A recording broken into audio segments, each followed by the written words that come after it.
Hallelujah.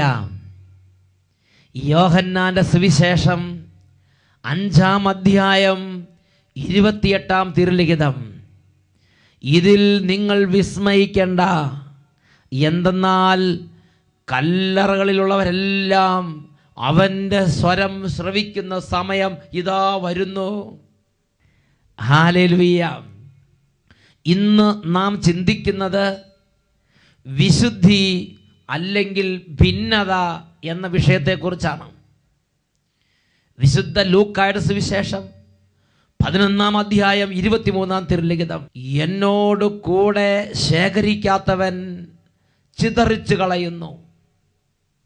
ജീവിച്ചിരിക്കുന്ന കാലഘട്ടത്തിൽ നിത്യരക്ഷയിലേക്ക് നയിക്കുന്ന ദൈവമായ കർത്താവിൻ്റെ ദൂത് കേൾക്കാൻ ഇതാ ഈ മണിക്കൂറിൽ എന്നെയും നിങ്ങളെയും കർത്താവ് തൊട്ട് വിളിക്കുകയാണ്. ഇത് നിത്യജീവന്റെ അഭിഷേകം പകരുന്ന മണിക്കൂറാണത്. ഈ നിമിഷങ്ങളിൽ യേശുവിന്റെ നാമത്തിൻ്റെ അത്ഭുതങ്ങളുണ്ട്. ഈ നിമിഷങ്ങളിൽ യേശുവിന്റെ നാമത്തിൽ പരിശുദ്ധാത്മാഭിഷേകമുണ്ട്. ഈ നിമിഷങ്ങളിൽ കുടുംബങ്ങളിൽ നിന്ന് കീടശക്തികൾ വിട്ടുപോകും. ഇതാ 1-2 വ്യക്തിയുടെ അനുഭവം നിങ്ങളുടെ ശ്രദ്ധയിലേക്ക് ഞാൻ കൊണ്ടുവരികയാണ്. എൻ്റെ പേര് ജെസ്സി സ്കറിയ. ഞാൻ ഈ സാക്ഷ്യം എഴുതുന്നത് എൻ്റെ ജീവിത പങ്കാളിയുടെ ജീവിതത്തിൽ ടെലിവിഷൻ ശുശ്രൂഷയുടെ സമയത്ത് കർത്താവ് ചൊരിഞ്ഞ ഒരു വൻ കൃപയെ ലോകത്തിനു മുമ്പിൽ വെളിപ്പെടുത്തുന്നതിന് വേണ്ടിയാണ്. എൻ്റെ ഭർത്താവിന് അലർജിയുടെ അസുഖ നിമിത്തം വളരെ ക്ലേശവും ദുഃഖവുമായിരുന്നു. ജലദോഷം, തുമ്മൽ, ചുമ, കൂടെ വരുന്ന പനി, ഇങ്ങനെ ശരീരത്തിൽ തളർച്ചയും അലർജി രോഗങ്ങളും എൻ്റെ ഭർത്താവിനെ എന്നും അലട്ടിക്കൊണ്ടിരുന്നു. ഏത് സമയം തൊട്ടാണെന്നറിയില്ല, വർഷങ്ങളായി ഇത് എൻ്റെ ഭർത്താവിൻ്റെ ഒരു നിത്യ രോഗം പോലെ എൻ്റെ ഭർത്താവിനെ അലട്ടിക്കൊണ്ടിരിക്കുകയായിരുന്നു. ചുരുങ്ങിയത് 5-6 വർഷത്തിലധികമായിട്ടുണ്ട് ഇതെൻ്റെ ഭർത്താവിനെ പീഡിപ്പിക്കാൻ തുടങ്ങിയിട്ട്. പല ഡോക്ടർമാരെയും മാറി മാറി കാണിച്ചു, പല ഹോസ്പിറ്റലുകളിൽ മാറിപ്പോയി, നിർത്താതെ മരുന്നുകൾ കഴിച്ചുകൊണ്ടിരിക്കുകയാണ്. എന്നാൽ തുമ്മൽ, ചുമ, ഇടയ്ക്കിടയ്ക്കുണ്ടാകുന്ന മറ്റ് ശാരീരിക തളർച്ചകൾ, ഇതിനൊന്നും ഒരു ശമനം ഉണ്ടായില്ല. അങ്ങനെ ഇരിക്കുമ്പോഴാണ് 2008 ഈ അസുഖം വളരെ കൂടുതലായി. എൻ്റെ ഭർത്താവ് ക്രിട്ടിക്കൽ സ്റ്റേജിലെത്തി. ഒന്ന് നിവർന്ന് നിൽക്കാൻ പോലും പറ്റാത്ത സ്ഥിതിയിലായി. ഞങ്ങൾ കുറച്ച് നാളുകളായി ടെലിവിഷനിൽ വചനം കേൾക്കുന്ന കുടുംബമായിരുന്നു. ഈ അസുഖം ക്രിട്ടിക്കലായപ്പോൾ എൻ്റെ ഭർത്താവിൻ്റെ ജീവന് പോലും ഹാനി വരുമെന്ന സാഹചര്യം വന്നപ്പോൾ 2008 മാർച്ച് മാസത്തിൽ ടെലിവിഷനിൽ അട്ടപ്പാടി സെഗിയോൻ ധ്യാന കേന്ദ്രത്തിൽ നിന്ന് പ്രഘോഷിക്കപ്പെട്ട വചനങ്ങൾ കേട്ടുകൊണ്ടിരിക്കുമ്പോൾ ഞാൻ ഹൃദയം നുറുങ്ങി നിലവിളിച്ചു, യേശുവേ എൻ്റെ കുടുംബത്തെ രക്ഷിക്കണമേ, കരഞ്ഞ് പ്രാർത്ഥിച്ചു. അത്ഭുതമെന്ന് പറയട്ടെ, വിശുദ്ധ കുർബാനയുടെ ആശീർവാദത്തിൻ്റെ സമയത്ത് എൻ്റെ കുടുംബത്തിന് മേൽ ദൈവശക്തി വ്യാപരിച്ചു. അന്ന് തൊട്ട് എൻ്റെ ഭർത്താവിൻ്റെ രോഗപീഠന കെട്ടുകൾ അഴിഞ്ഞു. ഏതാനും ദിവസങ്ങൾക്കുള്ളിൽ രോഗം പരിപൂർണമായി വിട്ടുപോയി. 2008 മാർച്ച് മുതൽ ഇതാ ഈ കത്ത് എഴുതുന്ന ഈ നിമിഷം വരെ പിന്നെ എൻ്റെ ഭർത്താവിനെ ആ രോഗം അലട്ടിയിട്ടില്ല.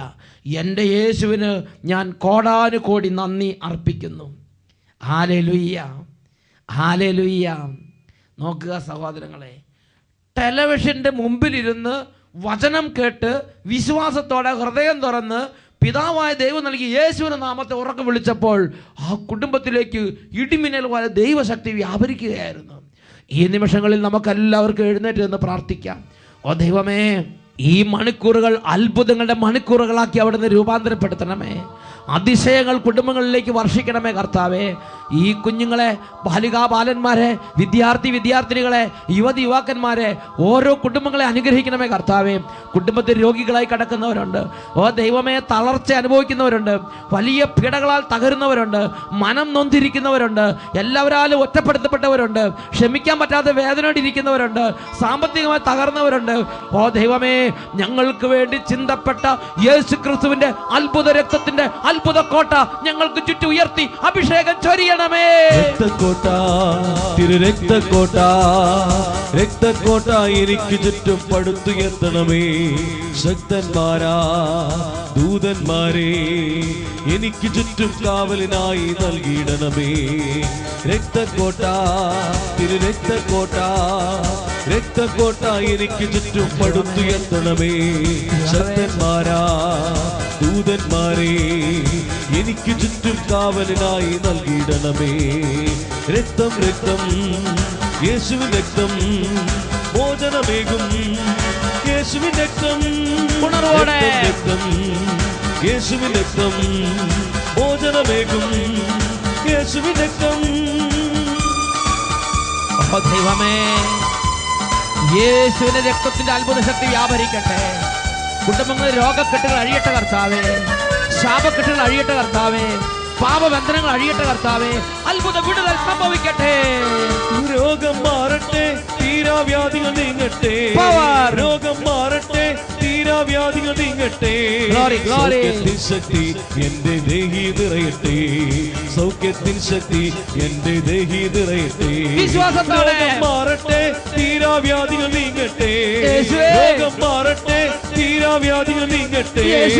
സൗഖ്യത്തിൻ ശക്തി എന്റെ ദേഹിയിൽ നിറയട്ടെ. സൗഖ്യത്തിൻ ശക്തി എന്റെ ദേഹി നിറയട്ടെ. രക്തക്കോട്ട രക്തക്കോട്ട രക്തക്കോട്ട എനിക്ക് ചുറ്റും പടുത്തുയർത്തണമേ. ശക്തന്മാരാ ദൂതന്മാരെ എനിക്ക് ചുറ്റും കാവലിനായി നൽകിയിടണമേ. രക്തം രക്തം യേശുവിൻ രക്തം മോചനമേകും. യേശുവിൻ രക്തം രക്തം രക്തം യേശുവിൻ രക്തം മോചനമേകും. യേശുവിൻ രക്തം രക്തം രക്തം യേശുവിൻ രക്തം മോചനമേകും. യേശുവിൻ രക്തം യേശുവിൻ രക്തം യേശുവിൻ രക്തം യേശുവിൻ രക്തം. കരങ്ങൾ ഉയർത്തി ഒരിക്കൽ കൂടെ എല്ലാവരും സ്തുതിക്കട്ടെ. Hallelujah hallelujah hallelujah hallelujah. ഓ ദൈവമേ, ഈ കുടുംബങ്ങളിലേക്ക് യേശുവിന്റെ രക്തത്തിന്റെ അത്ഭുത വിടുതൽ, യേശുവിന്റെ രക്തത്തിൽ അത്ഭുതമായ സൗഖ്യങ്ങൾ ഇപ്പോൾ സംഭവിക്കട്ടെ. യേശുവേ, അങ്ങയുടെ നാമത്തിന്റെ ശക്തി ഈ കുടുംബങ്ങളുടെ മേൽ വ്യാപരിക്കട്ടെ. വചനം കേൾക്കാൻ തടസ്സമുണ്ടാക്കുന്ന ക്ഷീണം, മരവിപ്പ്, എതിർചിന്ത, മല്ലടിക്കുന്ന പ്രകൃതം, അനുസരണക്കേട്, താന്തോന്യത്വം, തിന്മയുടെ ആധിപത്യങ്ങൾ, 1-ാം പ്രമാണ ലംഘനത്തിനെയും 6-ാം പ്രമാണ ലംഘനത്തിനെയും പരിണത ഫലമായുള്ള പൈശാചിക യേശുവിന്റെ രക്തത്താൽ ഇപ്പോൾ ചിഹ്നഭിന്നമായി പോകട്ടെ. Hallelujah hallelujah hallelujah hallelujah hallelujah hallelujah hallelujah hallelujah. യേശുവേ യേശുവേ യേശുവേ യേശുവേ യേശുവേ യേശുവേ ഹല്ലേലൂയ ഹല്ലേലൂയ. യേശുവേ ആരാധന. ഹല്ലേലൂയ. വിശുദ്ധ ലൂക്കായുടെ സുവിശേഷത്തിൽ 11-ാം അധ്യായത്തിൽ 23-ാം തിരുലിഖിതം, എന്നോട് കൂടെ ശേഖരിക്കാത്തവൻ ചിതറിച്ചു കളയുന്നു. ഇത് ഞാനും നിങ്ങൾ മനസ്സിലാക്കേണ്ട വലിയൊരു ജീവിത രഹസ്യമാണ്.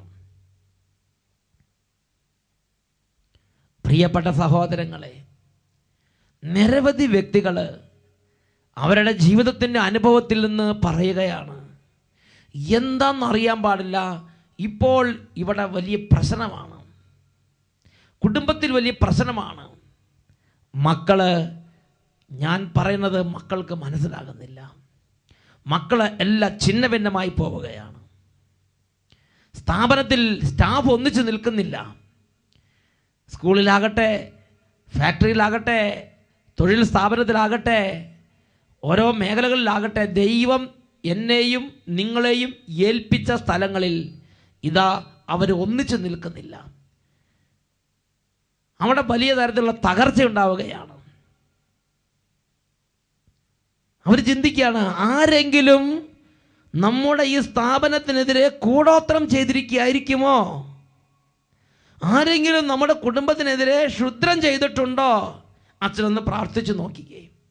പ്രിയപ്പെട്ട സഹോദരങ്ങളെ, അച്ഛൻ പ്രാർത്ഥിച്ചു നോക്കിയപ്പോൾ കിട്ടിയ വചനമാണ് ഇപ്പോൾ നിങ്ങളുമായി പങ്കുവെക്കുന്നത്. ജെറമിയായുടെ പുസ്തകത്തിൽ 13-ാം അധ്യായം 20, 21, 22 തിരുലിഖിതങ്ങൾ. നീ കണ്ണുകൾ ഉയർത്തി വടക്ക് നിന്ന് വരുന്നവരെ കാണുക. നിന്നെ ഭരമേൽപ്പിച്ചിരുന്ന ആട്ടിൻപറ്റം, നിന്റെ മനോഹരമായ അജഗണം എവിടെ? ദൈവം തൊട്ട് വിളിക്കുകയാണ്. ജെറമിയ 13-ാം അധ്യായം 20-ാം വാക്യത്തിൽ ഇതാ ദൈവം വന്ന് തൊട്ട് വിളിക്കുകയാണ്. ഓ ചേട്ടാ, ചേട്ടത്തി, നീ വലിയൊരു അധികാരിയാണ്, നീ സ്ഥാപനത്തിൻ്റെ മേലധികാരിയാണ്, നീ ഇടവകയുടെ അധിപനാണ്, നീ കുടുംബത്തിൻ്റെ തലവനാണ്. ഞാൻ നിന്നെ ഏൽപ്പിച്ചിരുന്ന മനോഹരമായ ആചരണം എവിടെ? ഞാൻ നിന്നെ ഏൽപ്പിച്ചിരുന്ന നിന്റെ ആട്ടിൻപറ്റ എവിടെ? ദൈവം ചോദിക്കുകയാണ്. അങ്ങനെ ചോദിക്കണമെങ്കിൽ അവിടെ ആട്ടിൻപറ്റത് കാണാനില്ല, അതുകൊണ്ടല്ല ചോദിക്കുന്നത്. മനോഹരമായ ആചരണം എവിടെയൊക്കെ ഛിന്നഭിന്നമായി, അതുകൊണ്ടല്ല ചോദിക്കുന്നത്. ചോദിക്കുകയാണ്, എൻ്റെ മനോഹരമായ ആചരണം ഞാൻ നിന്നെ ഏൽപ്പിച്ചു, അതെവിടെ? എൻ്റെ ആട്ടിൻപറ്റ എവിടെ? ദൈവം ചോദിക്കുകയാണ്. ഞാനും നിങ്ങൾ കണക്ക് കൊടുക്കണം. ചിലപ്പോൾ ഒരു സംഘടനയുടെ തലവനായിരിക്കാം, ഒരു ഇടവകയുടെ അധിപനായിരിക്കാം, ഒരു കോൺവെന്റിൻ്റെ സുപ്പീരിയർ ആയിരിക്കാം, ഒരു കുടുംബത്തിൻ്റെ അധിപനായിരിക്കാം, അല്ലെങ്കിൽ ഒരു ഫാക്ടറിയിലോ തൊഴിൽശാലയിലോ ഓഫീസിലോ നീ ഒരു മേലധികാരി ആയിരിക്കാം. ദൈവം ഏൽപ്പിച്ച ആചരണത്തെക്കുറിച്ച് നിന്റെ കാഴ്ചപ്പാട് എന്താ? 21-ാം ലിഖിതത്തിൽ വീണ്ടും ദൈവം വെളിപ്പെടുത്തുകയാണ്. സുഹൃത്തുക്കൾ എന്ന് കരുതിയിരുന്നവർ നിന്നെ തോൽപ്പിച്ച് നിന്റെ മേൽ ഭരണം നടത്തുമ്പോൾ നീ എന്തു പറയും? ഇതാ മറ്റൊരു വിഷയത്തിലേക്ക് ദൈവം നീങ്ങുകയാണ്. സുഹൃത്തുക്കൾ എന്ന് കരുതിയിരുന്നവർ, നിന്റെ കീഴിൽ ജോലി ചെയ്തിരുന്നവർ, നിന്റെ കൂടെ ഉണ്ടായിരുന്ന സഹപ്രവർത്തകർ, തോളോട് തോൾ ചേർന്ന് പ്രവർത്തിച്ചുകൊണ്ടിരുന്നവർ, ഇപ്പോൾ ഇതാ നിർദയം നിന്നെ വെട്ടി വീഴ്ത്തി നിന്റെ മുകളിൽ കയറി അവർ നിന്നെ ഭരിക്കുകയാണ്. നിനക്കൊരു വിലയും തരുന്നില്ല, നിന്നെ അവർ ചവിട്ടി താഴ്ത്തി ഇത് അവർ കയറി നിന്നെ ഭരിക്കുകയാണ്. അവർ ഉന്നതങ്ങളിലേക്ക് കയറി പോവുകയാണ്, നീ താഴത്തോട്ട് താഴ്ന്നു പോവുകയാണ്. സുഹൃത്തുക്കൾ എന്ന് കരുതിയിരുന്നവർ നിന്നെ തോൽപ്പിച്ച് നിന്റെ മേൽ ഭരണം നടത്തുമ്പോൾ നീ എന്തു പറയും? നിന്റെ സ്ഥിതി എന്തായിരിക്കും? ദൈവം ചോദിക്കുക. മനുഷ്യൻ മിണ്ടാതെ നിൽക്കുമ്പം ദൈവം തന്നെ ഉത്തരം പറയുകയാണ്. ഈറ്റുനോവെടുത്തവളെ പോലെ നീ കടന്ന് പൊളയുകയില്ലേ? ഇന്ന് ലോകത്തിൽ ഒരുപാട് പേർക്ക് വേദനയുണ്ട്. ഈറ്റുനോവെടുത്തവളെ പോലെ ഇതാ മനുഷ്യൻ കടന്ന് പൊളയുകയാണ്. ചില സ്ഥാപനത്തിലെ ചില സംഭവങ്ങളിലൂടെ കടന്നു പോകുമ്പം ചില തകർച്ച, ദൈവമാക്കി വെച്ച സ്ഥാനത്ത് നിന്ന് താഴോട്ട് വീഴുന്ന അനുഭവം, താഴെ ഇരുന്നവർ ഉയർന്നു വരുന്ന അനുഭവം, ഒരു കാലത്തും മുടിചുറ മന്നമടാൻ നിൽക്കുന്നു, എന്നാൽ ഇതാ അതെല്ലാം തകിട മറിച്ച് എളിയവർ ഉയർന്നു വരുന്നു. ഇത് കാണുമ്പോൾ ഈറ്റുനോവെടുത്തവളെ പോലെ നീ വേദനയാൽ പൊളയുകയില്ലേ? ദൈവം ചോദിക്കുക. 22-ാം വാക്യത്തിൽ വീണ്ടും ദൈവം പഠിപ്പിക്കുകയാണ്. എനിക്ക് എന്തുകൊണ്ട് ഇങ്ങനെ വന്നു എന്ന് നീ ആത്മകഥം ചെയ്യുന്നുണ്ടാകാം. ദൈവം ഏൽപ്പിച്ചൊക്കെ ഛിന്നഭിന്നമായി. ദൈവം ഒരു എസ്റ്റേറ്റിൽ ഒരു ഉത്തരവാദിത്വം ഏൽപ്പിച്ചിരുന്നിരിക്കാം, അല്ലെങ്കിൽ ഒരു സ്ഥാപനത്തിൽ നിന്നെ ഒരു ഉത്തരവാദിത്വം ഏൽപ്പിച്ചിരുന്നിരിക്കാം, ഒരു ഫാക്ടറിയിലോ ഒരു ഓഫീസിലോ ഒരു സംഘടനയിലോ ഒരു പ്രസ്ഥാനത്തിലോ ഒരു സഭയിലോ നീ ഒരു ഉത്തരവാദിത്തപ്പെട്ടവനായിരുന്നിരിക്കാം. എല്ലാം ഛിന്നഭിന്നമായി. നീ വെറും കരിവേപ്പില പോലെയായി, ചപ്പും ചവറും പോലെയായി, ഇത് വലിച്ചെറിയപ്പെട്ടു. അങ്ങനെ ഇരിക്കുന്ന സമയത്ത് എല്ലാം നഷ്ടപ്പെട്ട് വീട്ടിൽ വന്നിരിക്കുമ്പോൾ നീ ചിന്തിക്കുകയാണ്, ഞാൻ ഒരു കാലത്ത് വളരെ നല്ല സ്ഥിതിയിലായിരുന്നു, എല്ലാവരും എന്നെ സ്വീകരിച്ചിരുന്നു, എൻ്റെ വാക്കിന് വിലയുണ്ടായിരുന്നു, ഞാൻ പറഞ്ഞ അനുസരിച്ചിരുന്നു, ഇപ്പോൾ ആരും എന്നെ ഗവനിക്കുന്നില്ല, എന്നെ ആർക്കും വേണ്ട, ഇപ്പോൾ എന്നെ ആർക്കും വേണ്ട. ഇതാ ഒരു കരിവേപ്പില പോലെ ഞാൻ വലിച്ചെറിയപ്പെട്ടിരിക്കുകയാണ്. ഇതാണ് ലോകത്തിൻ്റെ ഗതി. എനിക്കെന്തുകൊണ്ടിങ്ങനെ വന്നു? ഒറ്റയ്ക്കിരുന്ന് ചിന്തിക്കുകയാണ്. നീ ആത്മകഥം ചെയ്യുന്നുണ്ട്, എനിക്കെന്തുകൊണ്ടിങ്ങനെ വന്നു എന്ന്. എന്നിട്ട് ദൈവം തന്നെ ഉത്തരം കൊടുക്കുകയാണ്. അതാണ് 22-ാം വാക്യത്തിൻ്റെ തുടർന്നുള്ള വചനങ്ങൾ. എന്തുകൊണ്ട് എനിക്കിങ്ങനെ വന്നു എന്ന് നീ ആത്മകഥം ചെയ്യുന്നുണ്ടാകാം. നിന്റെ തിന്മകളുടെ ആധിക്യം നിമിത്തമാണ് ഇങ്ങനെ സംഭവിച്ചത്. നീ വസ്ത്രമുരിഞ്ഞ് നീ നിന്ദിതനും പരിത്യക്ത